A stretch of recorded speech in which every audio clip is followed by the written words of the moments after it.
अस्सलाम वालेकुम गाइस, मेरा नाम है अली और मैं अपने channel daily horror stories by Ali से आपके सामने मौजूद हूँ।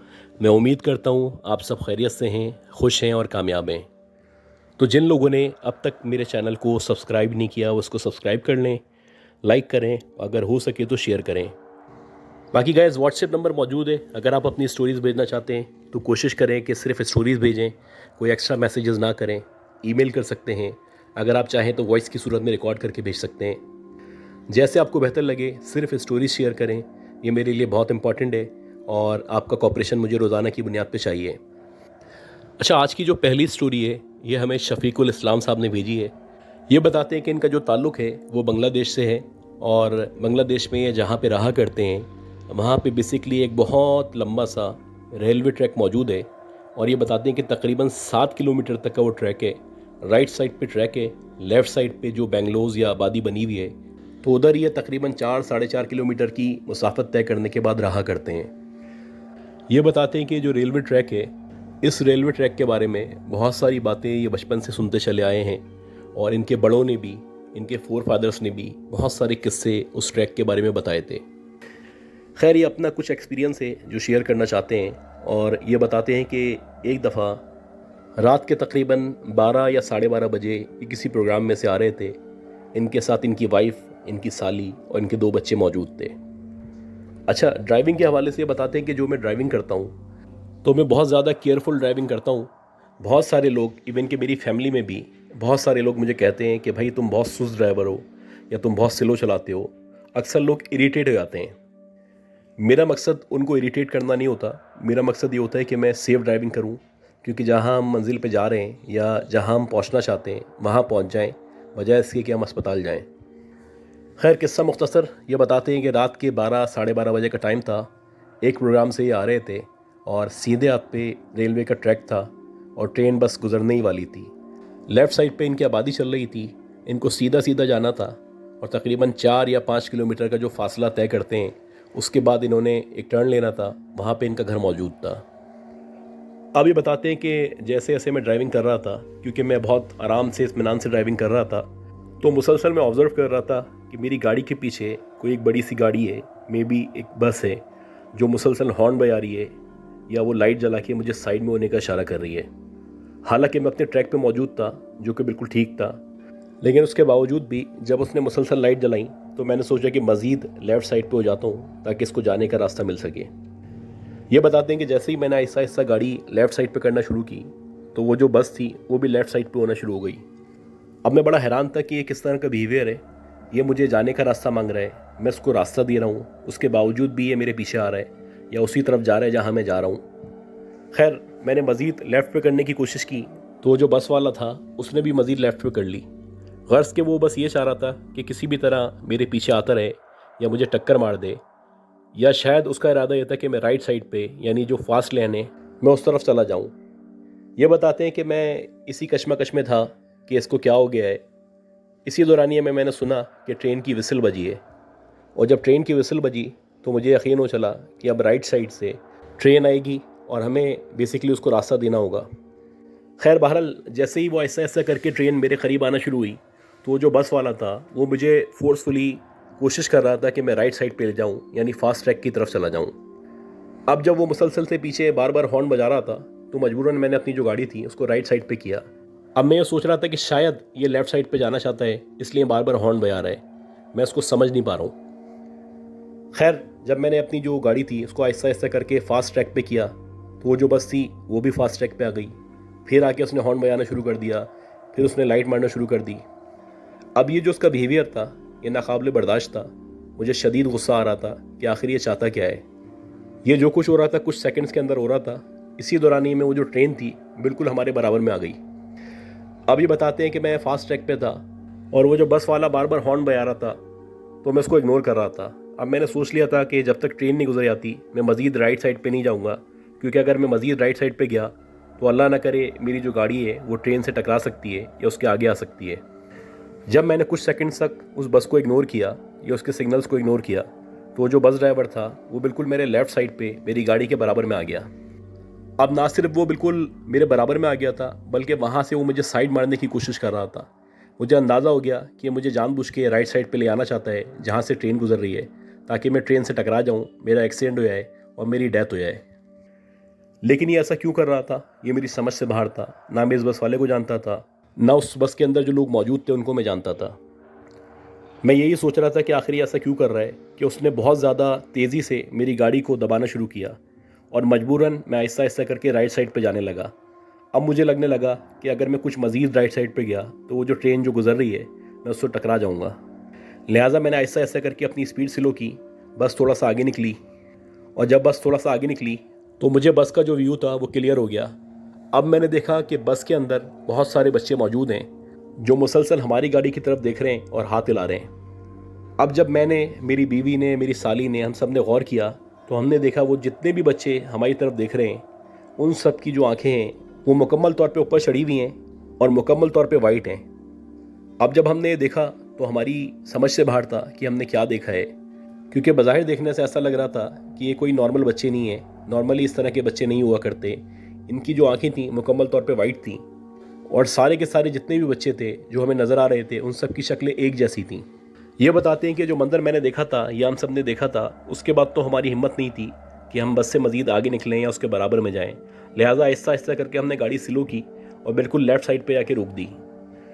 अब ये बताते हैं कि जब हमने गाड़ी रोकी तो वो जो बस थी वो सीधी सीधी चलती हुई चली गई, ट्रेन भी वहाँ से गुजर गई।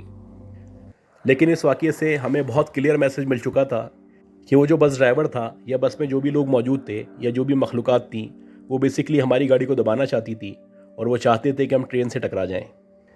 ये बताते हैं कि जो बस थी इस पे मैंने गौर भी किया था, ना इसमें नंबर प्लेट लगी हुई थी, ना कोई नंबर लिखा हुआ था और ना ही कोई ऐसी निशानी मौजूद थी जिसको देख के आप पहचान सकें। जैसे नॉर्मली कंपनीज़ वगैरह की गाड़ियाँ हुआ करती हैं तो उनके ऊपर कंपनीज़ का नाम लिखा होता है और इससे पता चल जाता है कि ये जो गाड़ी है ये कंपनी से बिलोंग करती है। ये बताते हैं कि जो इंसिडेंट हमारे साथ हुआ था ये दिल दहला देने वाला था और हम सारे के सारे लोग खौफ का शिकार थे और हम लोग सोच रहे थे कि जो कुछ हमारे साथ हुआ है वो अच्छा नहीं हुआ। खैर हम खुश भी थे कि अल्लाह का शुक्र है हमारी जान बच गई। अगर हम लोग वक्त पे सही फैसला नहीं करते या गाड़ी को लेफ़्ट साइड पे नहीं करते या स्लो नहीं करते तो हो सकता है हमारी गाड़ी जो है वो ट्रेन से टकरा जाती। इसके साथ साथ ये बताते हैं कि एक दफ़ा ऐसा हुआ कि जनवरी के दिन चल रहे थे और इनका जो एक कज़न था वो बैरून मुल्क से आया हुआ था। ये बताते हैं कि उसकी आदत थी कि वो रात में गाड़ी लेके निकल जाता था और 2-2, 3-3 बजे तक वापस आता था। खैर हमें पता था कि ये बाहर जाता है और बाहर जाके सिगरेट वगैरह पीता है और अपनी फियांसी से, अपनी मंगेतर से बात किया करता है। तो उसमें हमें कोई मसला नहीं था क्योंकि वो कुछ दिनों का मेहमान था। हम ये चाहते थे कि जैसे वो रहना चाहता है या जैसे वो रह रहा है वो बेहतर है। ये बताते हैं कि इसी तरह एक रात थी, शदीद सर्दी हो रही थी, धुंध पड़ी हुई थी और इनका जो कज़न था उसने सिगरेट वगैरह ली और उसके बाद ये जो ट्रैक था उसके बिल्कुल बराबर में आके गाड़ी रोकी और अपनी फियांसी से बात करने लगा। जब तक वो सिगरेट पी रहा था उसने दरवाजे खोले हुए थे और जब वो सिगरेट पी चुका तो उसके बाद उसने दरवाजे और विंडोज़ को बंद कर दिया क्योंकि ज़ाहिर सी बात है सर्दी बहुत ज़्यादा थी तो वो भी चाह रहा था कि आराम से गाड़ी में बैठ के बात कर सके। अब ये बताते हैं कि उसने थोड़ी देर ही बात की थी, उसके बाद उसको महसूस हुआ कि जो उसकी गाड़ी है उसके जो शीशे हैं मुकम्मल तौर पे ओस से छुप चुके हैं, यानी बाहर का जो व्यू है वो उसको मुकम्मल तौर पे नज़र नहीं आ रहा। अब वो बात करने में इतना बिजी था कि उसने इस पर ध्यान नहीं दिया, वो आराम से खड़ा रहा। उसने सोचा कि 1-1.5 घंटा मैं बात करूँगा और बात करने के बाद बाहर निकल के सबसे पहले मैं शीशे साफ़ करूँगा और जब शीशे साफ़ हो जाएंगे तो गाड़ी स्टार्ट करके चला जाऊँगा, जो नॉर्मली हुआ करता है। खैर ये बताते हैं कि वो काफ़ी देर तक बात करता रहा। इस दौरानिए में उसको महसूस होना शुरू हुआ कि इसकी जो गाड़ी है उस गाड़ी के चारों तरफ कोई ना कोई मौजूद है, क्योंकि बार बार कोई आता है, इसकी गाड़ी से टकराता है या इसके दरवाजे पे टक टक करता है और चला जाता है। अब जब इसको यकीन हो चला कि कोई ना कोई मौजूद है तो सिक्योरिटी पॉइंट ऑफ व्यू से उसने क्या किया कि गाड़ी को लॉक कर लिया। सारे शीशे जो है उसने इंश्योर कर लिया कि वो भी लॉक हैं। खैर उसके बाद ये दोबारा बातें करने लगा। उसने कहा कि जो भी होगा खुद ही चला जाएगा।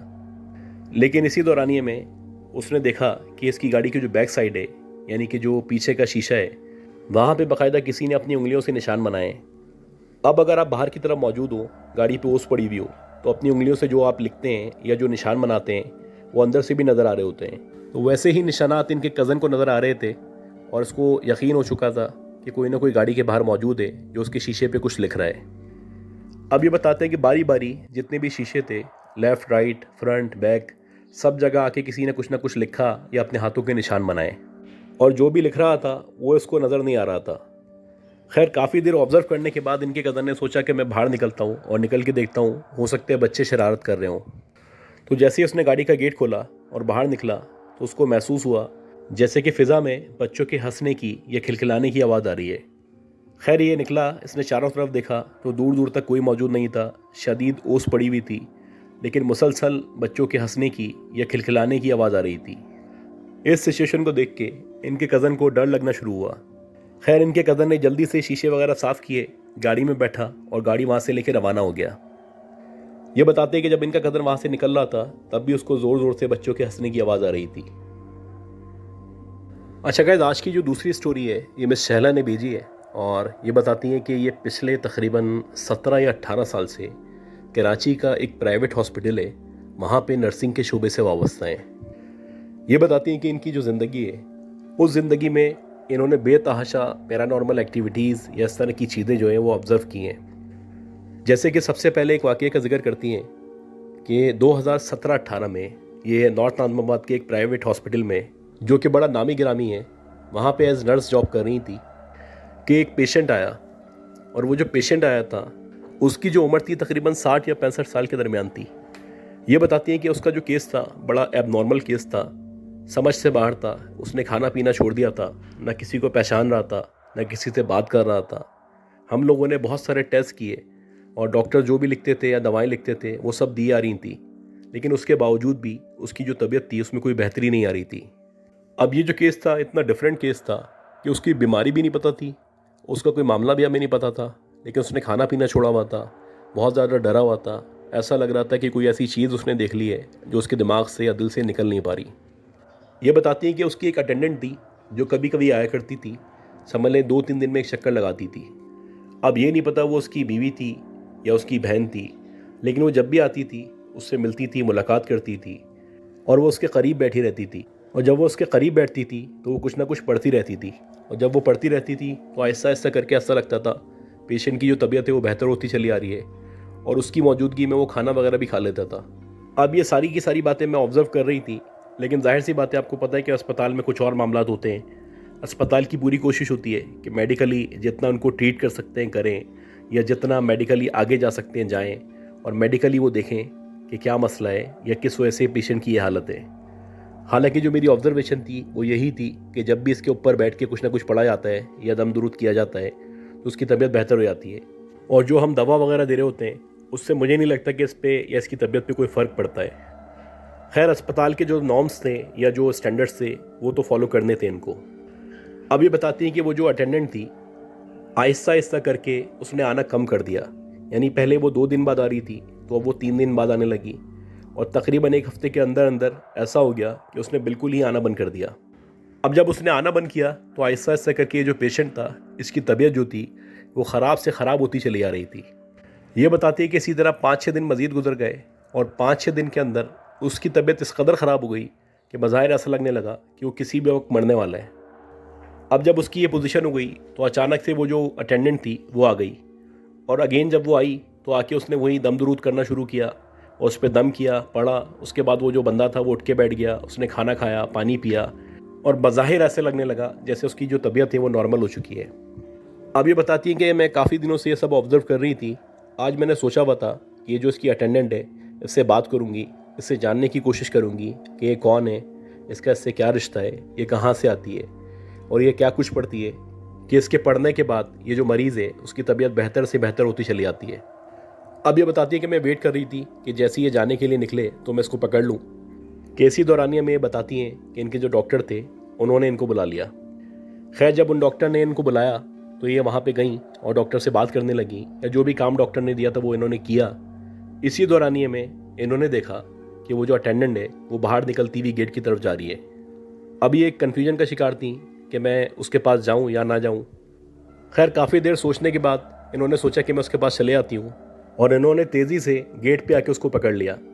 खैर उससे सलाम दुआ की और उससे पूछा कि मैं एक चीज़ ऑब्ज़र्व कर रही हूँ कि जब भी आप आती हैं तो ये जो पेशेंट है वो उठ के बैठ जाता है, इसकी तबीयत बेहतर हो जाती है, लेकिन जब आप चले आती हैं तो दोबारा से इसकी तबीयत ख़राब हो जाती है। आखिर आप ऐसा क्या करती हैं या क्या पढ़ती हैं कि इसकी तबीयत ठीक हो जाती है? तो वो जो अटेंडेंट थी ये बात सुन के रोने लगी, कहने लगी कि मैं आपको अभी कुछ नहीं बता सकती, बस इतना बता सकती हूँ कि ये मेरे साबिक शौहर हैं और मैं इसलिए आती हूँ कि मैं चाहती हूँ ये जिएँ या बच जाएँ। लेकिन कुछ ऐसे लोग मौजूद हैं जो चाहते हैं कि मैं इनके पास ना आऊँ, ना ये बचें। तो मैंने उनसे पूछा कि आखिर कौन लोग हैं जो ऐसा चाहते हैं। तो वो कहने लगी कि मैं आपको नहीं बता सकती और हो सकता है कि आज के बाद मैं भी आपको नज़र ना आऊँ। अब ये बताती हैं कि जब उसने इस तरह से कहा तो मैं परेशान हो गई और मैं सोचने लगी कि अगर ये नहीं आएगी तो हो सकता है जो पेशेंट है वो मर जाए। बहरहाल ये कह के वो जो औरत थी वो चली गई और मैं वापस अस्पताल में आ गई। मैं बहुत ज़्यादा कन्फ्यूजन का शिकार थी, मुझे इस पेशेंट की बहुत ज़्यादा फ़िक्र थी और मैं बार बार इसके बारे में सोच रही थी। खैर ये बताती है कि इत्तफाक से अगला जो दिन था उस दिन मैं किसी भी वजह से अस्पताल नहीं आ सकी और ठीक एक दिन बाद जब मैं अस्पताल गई तो मैंने देखा वो जो पेशेंट है उसकी बहुत ज़्यादा तबीयत ख़राब है और बज़ाहिर ऐसा लग रहा है कि वो मरने वाला है। ये बताती है कि मैं चाहती थी, मैं दुआ कर रही थी कि अल्लाह करे वो जो अटेंडेंट है वो वापस आ जाए, वो इन पे दम दुरूद करे ताकि इनकी हालत बेहतर हो जाए। लेकिन ऐसा नहीं हुआ, वो जो अटेंडेंट थी वो नहीं आई। इसी तरह ये जो पेशेंट था 2-3 दिन इसकी शदीद तबीयत ख़राब रही और एक रात ऐसा हुआ कि रात के 2 या 3 बजे का टाइम था। मैं राउंड लगा रही थी, बारी बारी सारे पेशेंट को देख रही थी कि इसी दौरानिए में मेरा जो है इस पेशेंट के रूम में जाना हुआ। ये बताती हैं कि जैसे ही मैंने रूम खोला तो मैंने देखा कि वो जो पेशेंट है उसके लेफ़्ट और राइट यानी दोनों कंधों के करीब 2 औरतें बैठी हुई हैं जिन्होंने काले कलर के कपड़े पहने हुए हैं और उनके सर के आगे बाल गिरे हुए हैं। और वो जो दोनों औरतें हैं दोनों ने इस पेशेंट के कंधे पे हाथ रखा हुआ है और बज़ाहिर ऐसा लग रहा है कि वो लोग कुछ पढ़ रही हैं। खैर ये बताती हैं कि जब मैंने ये देखा तो मैं एकदम चौंक गई क्योंकि इस पेशेंट के पास कभी भी मैंने इन दोनों अटेंडेंट को नहीं देखा था। अब ये बताती हैं कि वो जो दोनों औरतें अंदर बैठी हुई थी उन्होंने मुझे इशारा किया जैसे कि वो मुझे कह रही हो कि बाहर चले आओ। अब ये बताती हैं कि मैं रूम से बाहर आ गई और मैं इसी कन्फ्यूजन का शिकार थी कि ये कौन औरतें हैं, कहाँ से आई हैं। मैंने सोचा कि जो मेरे अवेलेबल डॉक्टर हैं मैं उनको इन्फॉर्म कर देती हूँ ताकि हमें पता चले ये जो 2 अटेंडेंट रूम में मौजूद हैं ये औरतें कौन हैं, कहाँ से आई हैं और इनका पेशेंट से क्या ताल्लुक़ है। ये बताती है कि मैं जैसे तैसे रिसेप्शन पे पहुंची तो वो जो अवेलेबल डॉक्टर थे उनको मैंने सारा का सारा वाक़या बताया। तो वो जो डॉक्टर थे उन्होंने कहा मैं तुम्हारे साथ चलता हूँ और वो फ़ौरन ही मेरे साथ उस रूम में आए। लेकिन जब मैं उस रूम में आई तो मैंने देखा कि वो जो पेशेंट है वो आंखें बंद करके लेटा हुआ है और वो जो औरतें अभी 2 मिनट पहले यहाँ पर बैठी हुई थी और इसके दोनों कंधों पर कुछ पड़ रही थी वो दोनों मौजूद नहीं हैं। अब ये देख के वो जो डॉक्टर थे वो मुझे कहने लगे कि इनके साथ तो कोई मौजूद नहीं है, आप कह रही थी 2 औरतें आई हुई हैं। हालांकि मुझे अच्छी तरह याद है कि मैंने खुद देखा था कि 2 औरतें बैठी हुई हैं और एक औरत जो है सीधे कंधे के पास है, दूसरी उल्टे कंधे के पास है। लेकिन अभी इस रूम में वो औरतें मौजूद नहीं थी और मैं खुद भी हैरान हो गई थी औरतें कहाँ चली गई हैं। बहरहाल मैंने डॉक्टर से एक्सक्यूज़ की और उनको कहा कि मुझे लग रहा था कि शायद 2 औरतें बैठी हुई हैं। बहरहाल ये बताती हैं कि फिर डॉक्टर ने पेशेंट को हिलाना शुरू किया और चेक करना शुरू किया तो वो कहने लगे कि इसको एकदम क्या हो गया है, इसकी तो सांसें रुकी हुई हैं। अब ये सुन के मैं चौंक गई। मैंने भी चेक किया तो पता चला वो जो पेशेंट है उसकी डेथ हो चुकी है। ये बताती हैं कि इसकी जो डेथ हुई थी ये ऐसी डेथ थी जिसने मुझे हिला के रख दिया था क्योंकि इसकी डेथ से पहले मैंने 2 औरतों को इसके लेफ़्ट और राइट वाले कंधे पे बैठा हुआ देखा था और वो दोनों जो औरतें थीं यकीनन कुछ ना कुछ पढ़ रही थी। ये बताती हैं कि इसकी जब डेथ हुई तो जाहिर सी बात है इसकी जो इमीडिएट फैमिली थी उस फैमिली के हवाले इसकी डेड बॉडी कर दी गई थी। लेकिन मैं मुकम्मल तौर पे उस अटेंडेंट को या इसकी एक्स वाइफ को याद कर रही थी क्योंकि जब भी वो बेचारी औरत आती थी इस पे दम दुरूद करती थी तो इस पेशेंट की हालत बेहतर हो जाती थी और जब वो चली आती थी तो दोबारा से इस पेशेंट की हालत ख़राब हो जाती थी। और मुझे आज भी अच्छी तरह याद है कि वो जो एक्स वाइफ थी इसकी उसने जाते हुए मुझे बोला था कि हो सकता है कि इसके बाद मैं ना आ सकूँ और ऐसा ही हुआ कि इसके बाद वो नहीं आई और इस पेशेंट की डेथ हो गई। ये बताती हैं कि बाद में एडमिन मैनेजर से मैंने रिक्वेस्ट की थी और मैंने उससे कहा था कि जिस दिन इस पेशेंट की डेथ हुई है उस दिन की उस टाइम की जब इसकी डेथ हुई है मुझे CCTV फुटेज चाहिए। तो वो जो मैनेजर था पहले तो मना करने लगा लेकिन जब मैंने इंसिस्ट किया तो उसने मुझे CCTV प्रोवाइड की और उस पूरी वीडियो के अंदर मैंने देखा कि वहाँ पे ना कोई 2 औरतें आई थीं, ना एंटर हुई थी, ना गई थी। हालांकि मुझे अच्छी तरह याद है कि जब मैंने उस पेशेंट का रूम खोला था, जब मैं अंदर गई थी तो मैंने वहाँ पे 2 औरतों को काले लिबास में बैठे हुए देखा था। इन्होंने कुछ और भी इस तरह के वाक़यात हमारे साथ शेयर किए जो मैं इंशाल्लाह किसी और प्रोग्राम में आपके साथ शेयर करूँगा। उम्मीद करता हूँ जो स्टोरीज़ मैंने शेयर की हैं वो स्टोरीज़ आपको पसंद आई होंगी। अगर आपको पसंद आई हैं तो उसको शेयर करें, लाइक करें और अगर अभी तक आपने सब्सक्राइब नहीं किया तो उसको सब्सक्राइब कर लें। दुआ करें कि अल्लाह हम सबको सेहत दे, ज़िंदगी दे, सलामती हो। अपना ख्याल रखिएगा। अल्लाह हाफ़िज़।